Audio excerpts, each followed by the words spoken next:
Hello everybody, I have a ton of stories and I don't want to dump all of them on the internet at once, but I recently had somebody bring up a subject in the comments of a previous story, and it reminded me of this, so I feel I should probably tell this one before I do anything else. This one is kinda gross, I've got to let you know. This happened many years ago. I had never actually run Cyberpunk 2020 before, and I had some players that wanted to give it a shot, but they really couldn't wrap their heads around the system.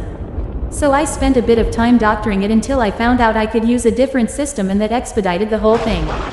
Before long I had 4 players and a system in place. Each of the players was very different from one another in terms of both individual personality and the way they played their character. One of them was a netrunner with a timid disposition. The player themselves was quiet but rather stern. I was acquainted with the guy, but I didn't know him terribly well at the time.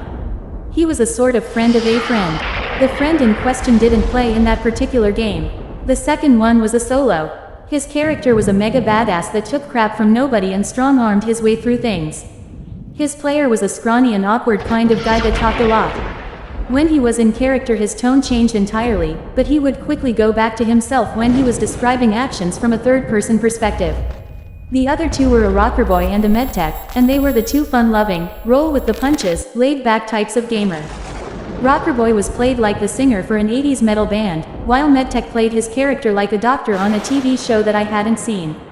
The story was that a netrunner of some renown had flatlined and nobody had any clue what he was working on when that happened. They knew that he was home, and he happened to be a friend of Rockerboy, so the PCs were gathered together by him, and they began a mission of trying to discover who flatlined him and why. Things went quite well, all of the players got along, and they worked their way through some rather complicated issues. For the sake of brevity, I'll skip to the part where this starts to become a problem. Netrunner had silenced most of the security systems in an old factory, but he only had control of it for about 2 minutes. Solo began his run to pull the hard drive from one specific computer beyond a security perimeter. Putting everything he had into it, Solo did manage to grab the hard drive, and bolted from the factory as fast as fate would allow it, the whole time Netrunner is directing him where to go. It gets down to the wire, Solo falls off of a scaffold, tucks the hard drive into his jacket, and reaches an arm up to pull himself back onto the scaffold. The 2 minutes were up. The security system reactivates and a perimeter laser turns on, completely severing Solo's left arm. I describe it in detail, the momentary pain, the cauterizing effect and complete disorientation of losing a limb. Solo fails his check and he falls 40 feet to the ground, but he survives. He still has the hard drive. He looks at his severed arm on the ground, and kicks it into the harbor and runs away. His player says he doesn't want to leave evidence and he can always get a cybernetic replacement. Only he doesn't. For the rest of the session, Netrunner's player remained very quiet. He didn't volunteer any information and he didn't ask any questions. He just sat there stoically. At the end of the session, Solo congratulated me on how I handled the way that his arm was removed. It was really odd, but he spent a good deal of time expressing this appreciation, and it made me feel really weird. I thanked him for the critique, and he left. I finished picking up and went to bed. 2 weeks later, after a couple of sessions, I bumped into Netrunner's player at a bar that I used to frequent. We exchanged greetings. A few years ago I was walking through the woods off the beaten track a bit and I smelt this really overpowering sweet smell. Being nosy I pulled back the undergrowth to have a look and found a dead body. The guy had clearly been there a while and wasn't looking great, all swollen and green and black with various runny bits. The local wildlife had also been dining well for a few days. I called the police who told me to wait with the body until they arrived. Being in the middle of nowhere it took a while for them to arrive and it got dark and I was just sat there in the dark with him for a long time. It turned out he had committed suicide. For a long time afterwards I had dreams about him and he would talk to me and not nice things. Mainly about how he was angry I had disturbed his resting place and he wanted me to kill myself. Probably just my imagination but all pretty disturbing at the time. He still turns up in my dreams from time to time and no doubt will be tonight after typing this. About 2 years ago, I was driving home from a family reunion pretty late at night, and the drive was about 2 hours. I didn't stay the night because I had to be back for work the following day. Most of the drive was on roads with dense bushes and trees on either side, the real creepy ones you see a lot in movies. Anyway, I had been driving about 45 minutes, and I was starting to get really tired.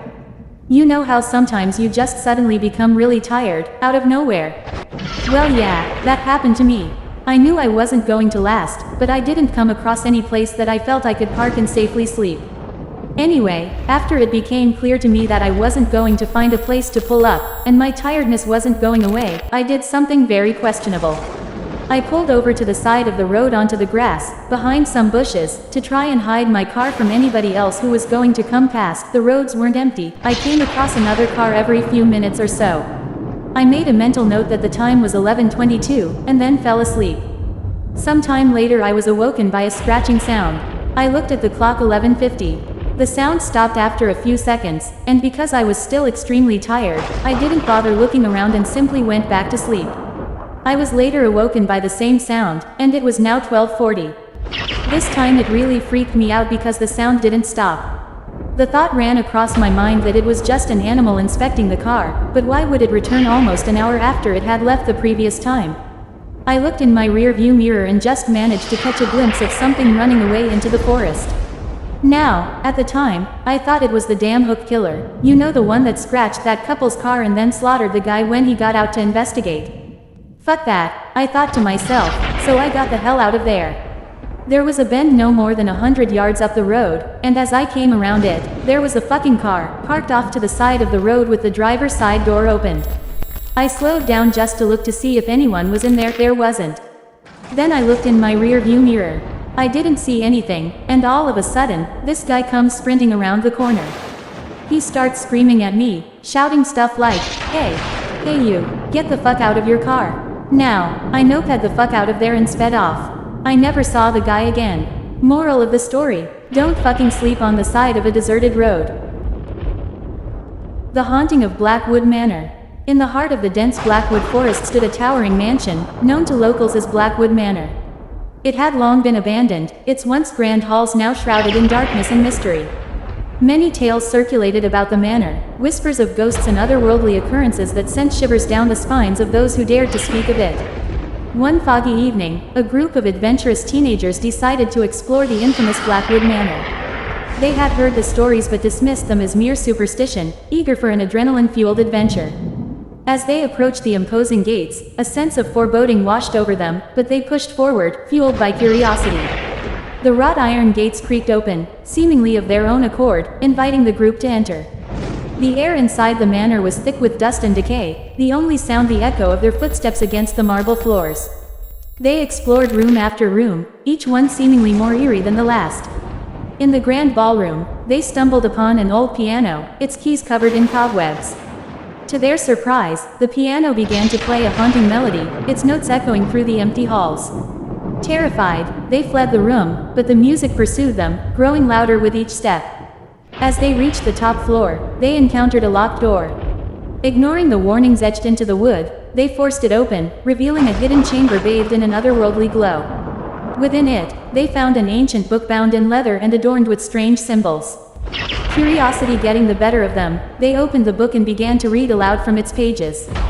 With each incantation, the air grew colder, and the shadows seemed to come alive. Suddenly, a figure emerged from the darkness, a specter with hollow eyes and a gaping maw. It spoke in a voice that chilled them to the bone, warning them of the consequences of their actions. But it was too late. The dark magic unleashed by their folly had awakened something malevolent within the manor, a force that hungered for their souls. In a desperate bid to escape, they raced back through the halls, pursued by the vengeful spirits that now roamed the corridors.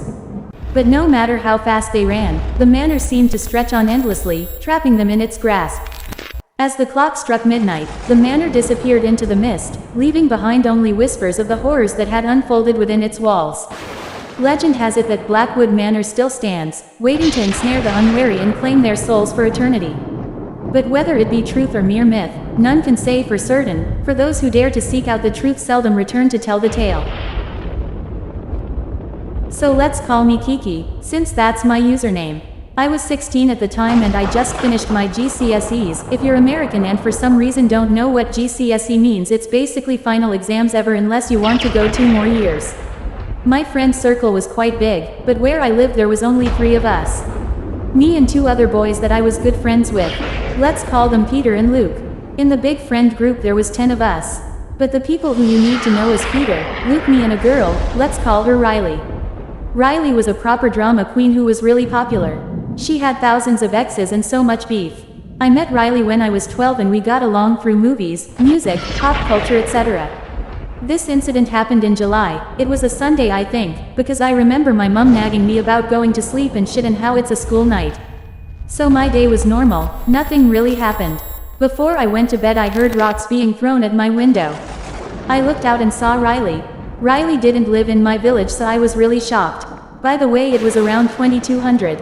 I sneakily ran downstairs and out of the house to ask her what she was doing. She said something like, "My mum was being a proper bitch, so I got the first bus I saw, and here I am." So I asked her, "How do you know where I live?"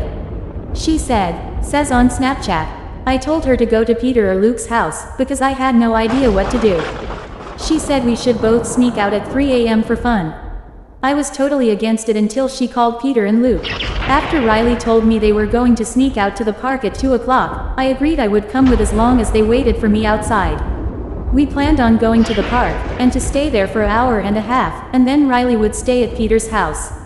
I sneaked back in the house and planned a perfect plan. Everybody went up to bed and I waited until somebody was in the bathroom having a wee. When my brother went to the upstairs toilet, I rushed down shouting, "I'm desperate," implying I was going to the downstairs toilet. However, I stole the keys and unlocked the back doors for later. I quietly put the keys back and went back upstairs. I brushed my teeth and got ready for bed. I went back to my room, and instead of changing into my pajamas I changed into black joggers, hoodie, etc. I packed a bag with a knife and pepper spray. You know why? Because it's dark at night and I don't want to get murdered. I charged my phone and packed a torch as well. I texted Riley and she sent a photo of the three walking to my house. I stood at my window until I saw them. They saw me and I saw them. I tiptoed my way downstairs and went through the back because that door was way quieter. I closed the door and grabbed my flashlight. I met up with Riley, Peter and Luke and we walked down to the park. Once we all got there we climbed the kids' building. It was just a house with slides and shit with a roof on top. I went into the corner and we just ate and messed around. We even had a fun game of tag. Everything was fun and harmless until we had 30 minutes left. Luke pointed out that the institute building lights were on. If you don't know what an institute is, search it up. We all got a little creeped out but ignored it. I recorded a video of the lights and uploaded it to TikTok. The next 10 minutes were us doing TikTok dances.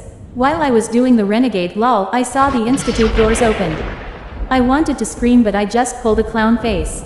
I crawled to my Luke, who was recording, and whispered him to get down. I told him, "The institute doors just opened." His face turned pale and scared. We crawled up the stairs to the house where Riley and Peter were making out. WTF. Well, that was our friend group gone. Riley was going to cheat on Peter and make a big drama about it. I sternly whispered to them, "Stop, the doors to the institute just opened." They both looked and we all saw a figure waving. We all lost our crap out of fear. Riley's breath,